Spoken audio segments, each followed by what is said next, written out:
Okay, guys, here we are with this second class about the conic sections. We already saw something related with the conic section the last year. I think some of you make an investigation related with this, and the topic is very interesting.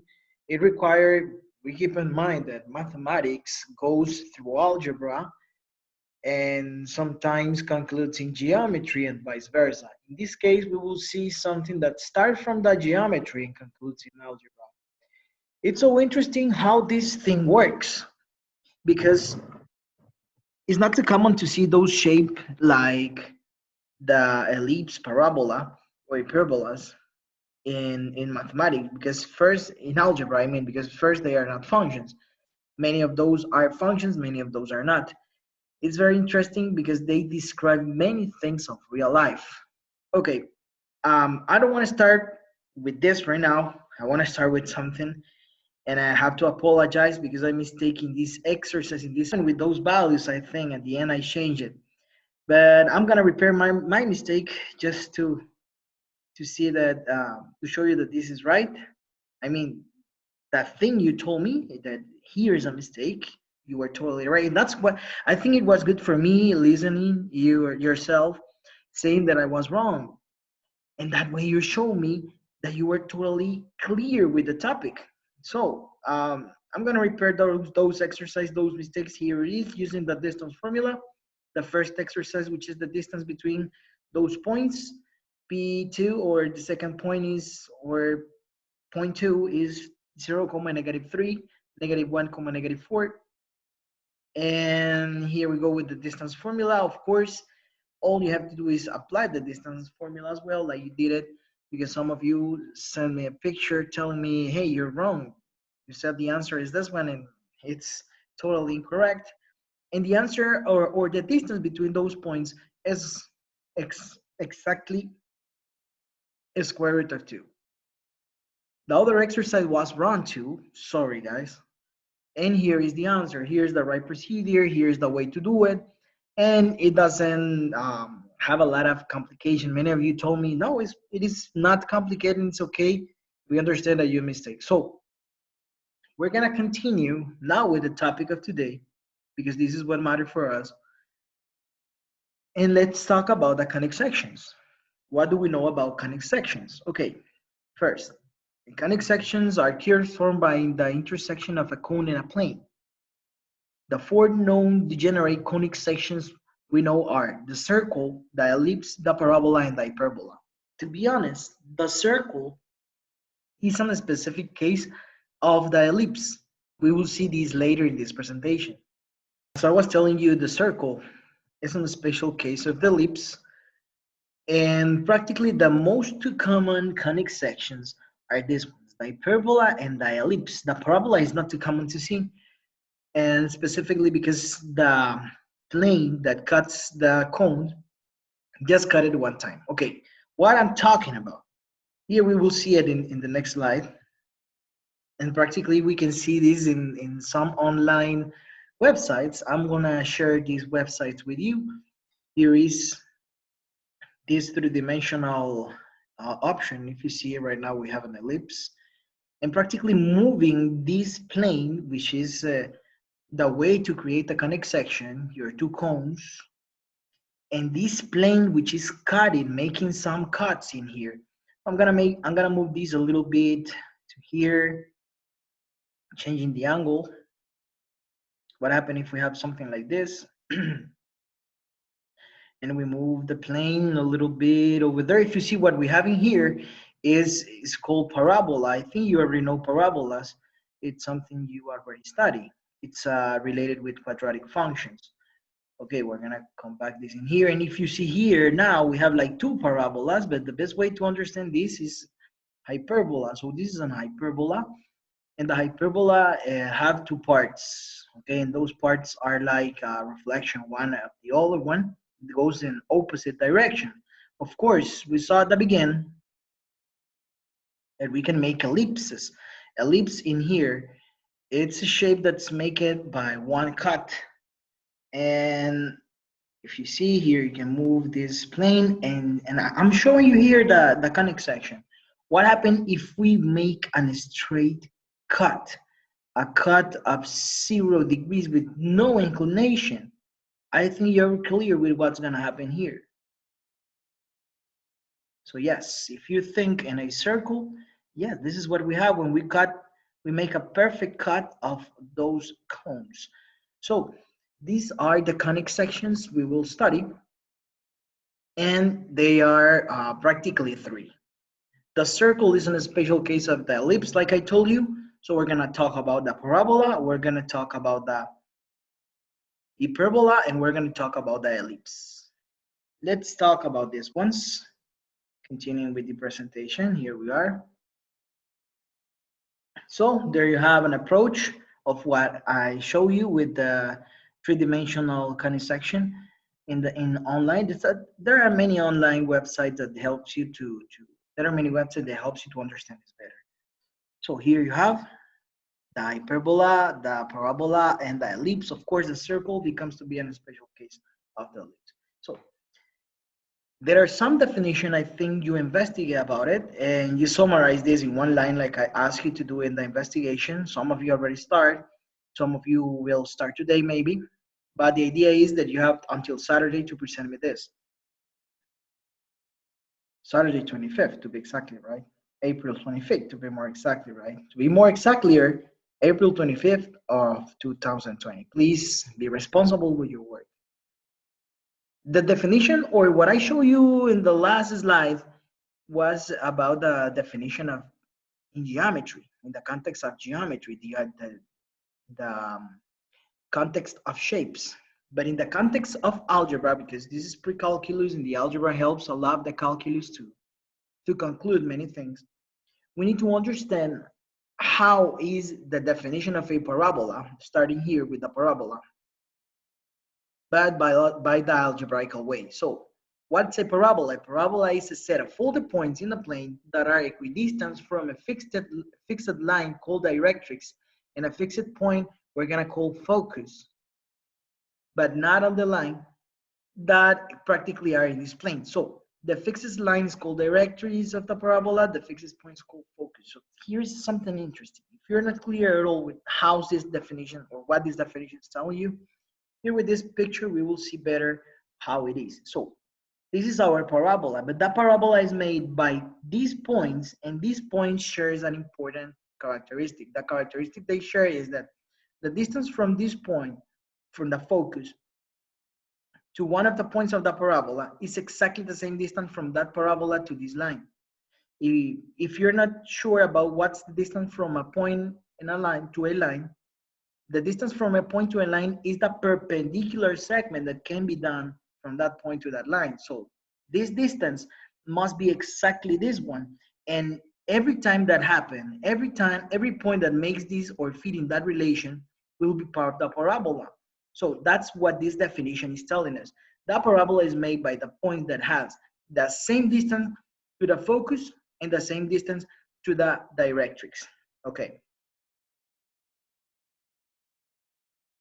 So here we have the elements of the parabola. The parabola have a vertex, is practically where this began. The focus and the directrix are the two important elements that will tell us or let us get the points that will be part of this parabola. Of course, there are some cases for parabola. This is one opening upward. We will study the case of the parabola opening downward. I think you already know those cases. But what happened when the parabola opens to the left, opens to the right? In other classes, I think you conclude that the parabolas opening to the left or opening to the right are not functions. But here we're not talking about functions. We're talking about conic sections. So be careful with this because it's a different context right now. So we're gonna have an algebraic definition for the hyperbola. Sorry, hyperbola. I don't remember what's the right pronunciation. I think it's hyperbola, something like that. Hyperbola, something like that. It's so weird. So what's the definition of hyperbola? It's a set of all the points in a plane such that the difference in the distance from 2 points, foci, and here is the question of some students. foci. What is foci? Okay, I think you know more English than me, but the word focus, it's a lot, it sounds like in plural, but practically this word focus is in singular right now, and it's about that point. The word foci is the plural of focus. So when I'm talking about foci, I'm talking about to focus. Of course, it's wrong to say focuses. Um, so that distance will be a constant. I think this definition is more clear than the older one, but so interesting because here we have to be careful with something. And what we have to be careful is with the line that practically is dividing this. This has a name. I'm going to tell you in a few minutes what's the name, but the definition of this is getting the two focus of your hyperbola, or getting the foci of your hyperbola. The points that will be there in that hyperbola are the points that makes a constant value with the difference of those distances. I mean, the distance from here to here minus the distance that result from those points will give you a value, and that value stays the same every time. With all the points that makes that or that situation happen with these points, or the points that fit in that situation will be part of the hyperbola. Okay, so this is so interesting, and that happen in that direction, of course, can happen in this other one. The hyperbola and the ellipse are related a lot, are two related because they share almost the same definition. So here you have the elements of the hyperbola. Any hyperbola will have a center. The center here right now is exactly in the origin. It's not too common that this happen, but it can happen. So the foci will help you to understand better which points are part of the hyperbola, but not always is a hyperbola like this. There are some hyperbolas that are interesting, that have some inclination. We will not study those cases. So this is one case when the hyperbola is opening to the right and to the left, and the other case when the hyperbola is opening up and down. Of course, are some with inclination. So the elements are the center, the foci, the vertices, and the transverse axis. This is the transverse axis. Right now, it coincides with the y-axis, and it's very interesting because just in this specific case, we have this coincidence. Of course, these hyperbolas will move if depending the movement of the transverse axis. So these four elements are interesting, and I think you're investigating about these ones. Then we will see how to calculate these elements. Of course, we want to make the graph of one hyperbola, but that's going to be later. Right now, we are understanding the elements that they have, the definitions they have, and how they fit in the Cartesian plane. But specifically, the elements or the things that we require in order to make them or to construct them or grab them in the Cartesian plane. Okay, here is one website that let us explore the hyperbola.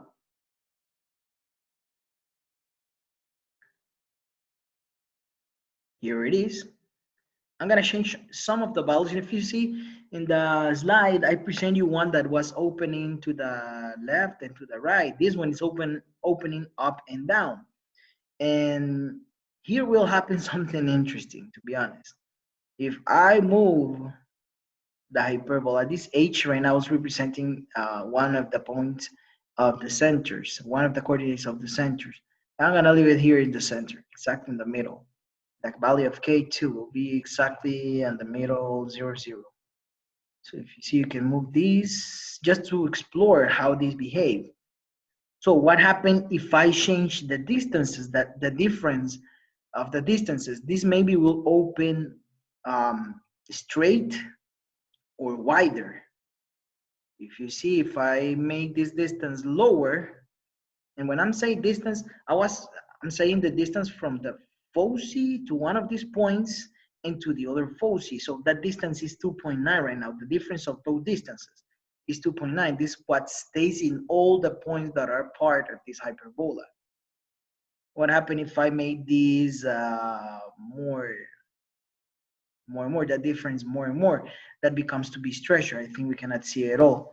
Here it is, not inclusively like in full screen. We cannot see all the changes, but we're gonna leave it like this. Maybe your question is, what happened if I change B?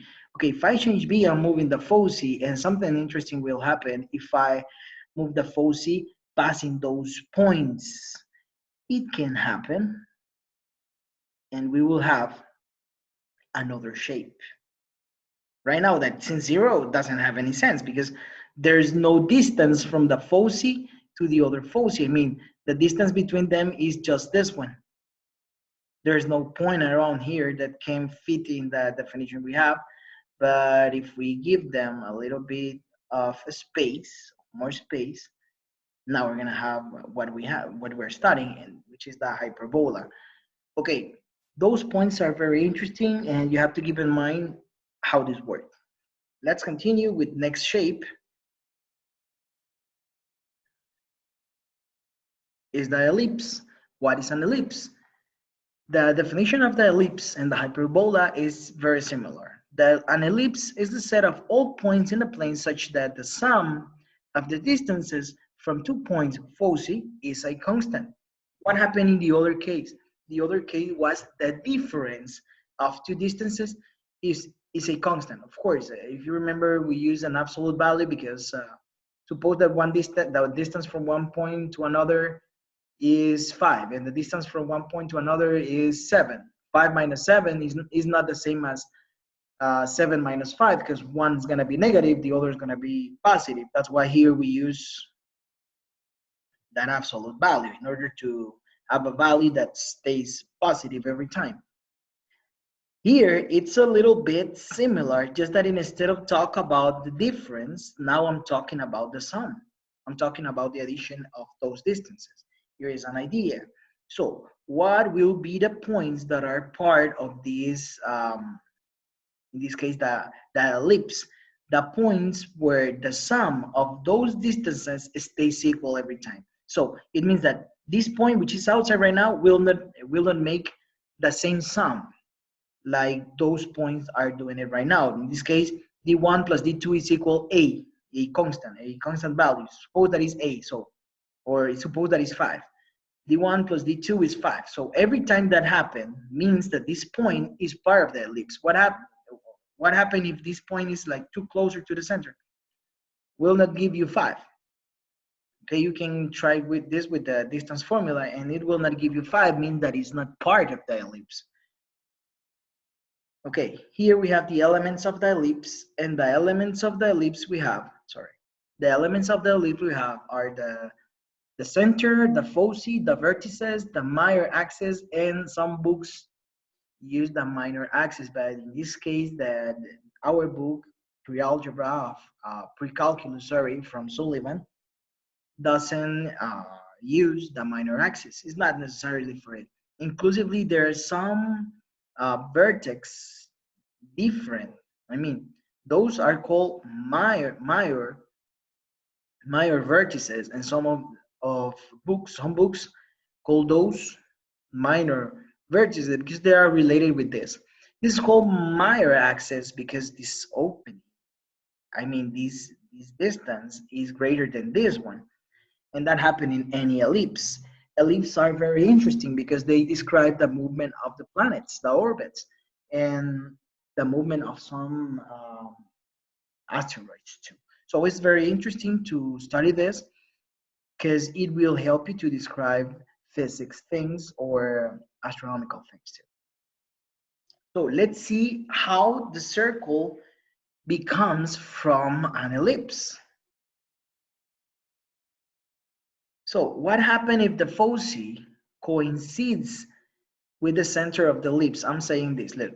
If we are saying something interesting here about in the definition, we're saying that the distances from those foci, the sum of the distances from those foci will be always the same. But what happened if this foci moves to here to the center? And what happened to if this foci moves to here to the center? They will create the same distance every time. And the same distance every time will capture the points that are at this distance. So what shape do you think we're gonna do? This is the question that I'm having here. You can conclude that this shape becomes to be a circle. It's not clear what I said. Here is the explanation with the graph, with this application. Here we have an ellipse. And what I was saying is that if I move my, in this case, value of A, which is related with the foci, if I make those foci be at the same time in the center, look what's gonna happen.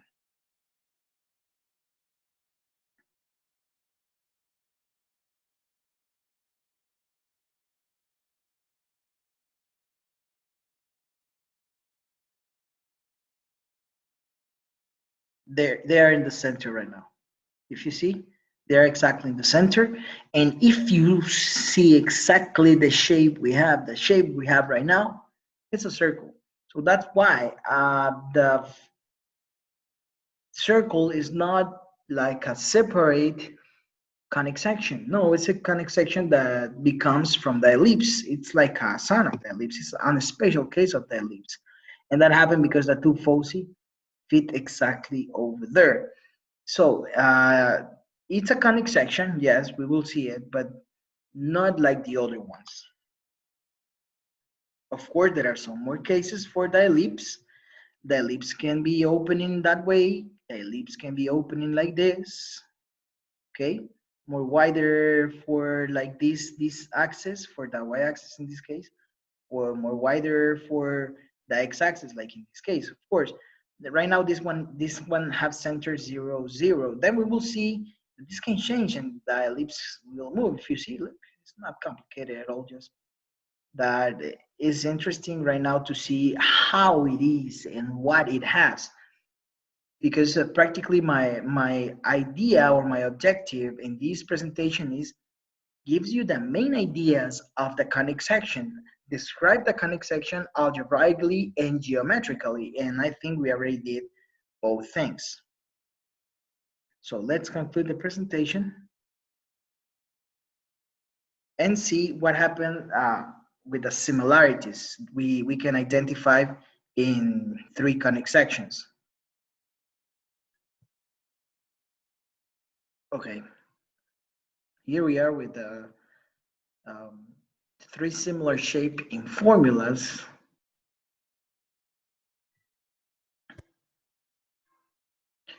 This is very interesting. At the end, we will see why these formulas were like that. Then we're gonna see it each case by each case. For example, the value of A right now, it's below here in that denominator related with that X value. The value of B will be related with that Y value here.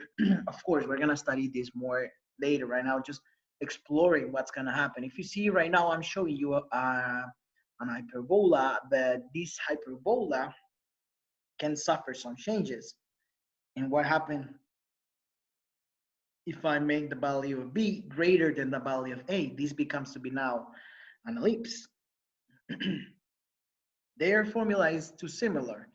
But what happened if the value of A, which is that one in the denominator, becomes to be exactly the same value of B? What do you think? It's a circle. This is related with what we did a few minutes with the ellipse and the circle analysis. What happened with the value of H and K here? They represent practically the center of those shapes. The three shapes I told you right now, the ellipse, the hyperbola, and of course the circle, have a center, differently than the parabola. Parabola doesn't have a center, they just have a vertex. Then we're going to talk about the parabola. Right now I'm doing this ones because these are the new ones. So what happened if here that value of 1.6 becomes to be bigger? Oh, it's the same idea of the ellipse. So what happened if this becomes to be smaller? Not just smaller, negative. What happened if it's 0 or nothing? But if it's negative, oh, wow, something changed.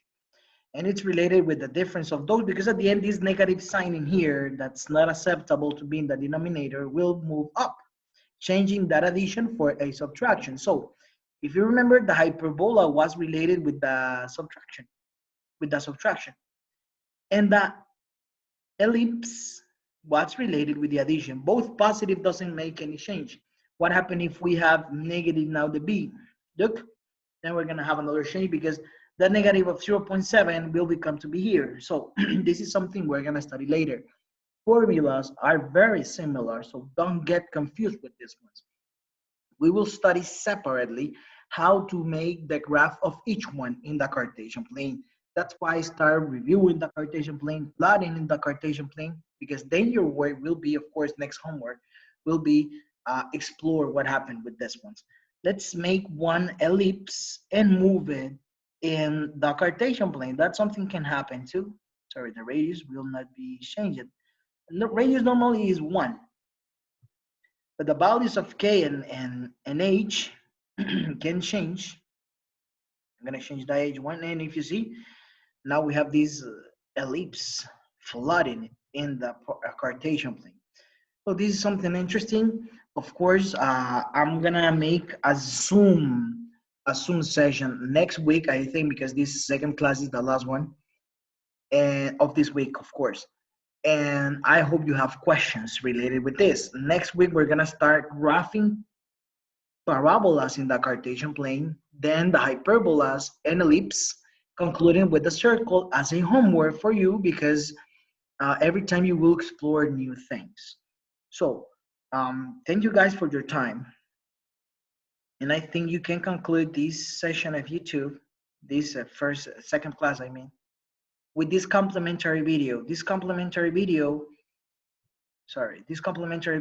have some interesting ideas about what I talk, have a big summary. It's like 5 minutes of all the main ideas I present you in this session of Zoom.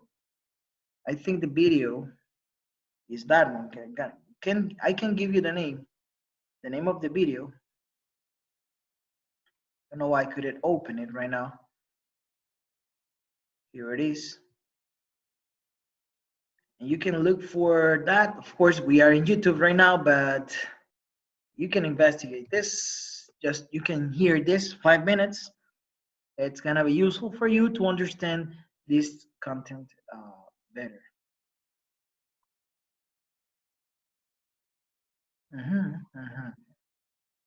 Okay, it's a 3D animation of the conic section, but the woman who's talking in the video present a good idea of the conic sections we study right now. So I hope you see this video, conic section 3D animation. Look for it, start like that, and see it to complement the 30 minutes of this class. So thank you guys. That's all for today, and apologize for the mistake at the beginning. I think now we are clear with the distance formula, and I think you have some ideas about these conic sections we talked today. So thank you for your time. Bye bye, and see you in next class.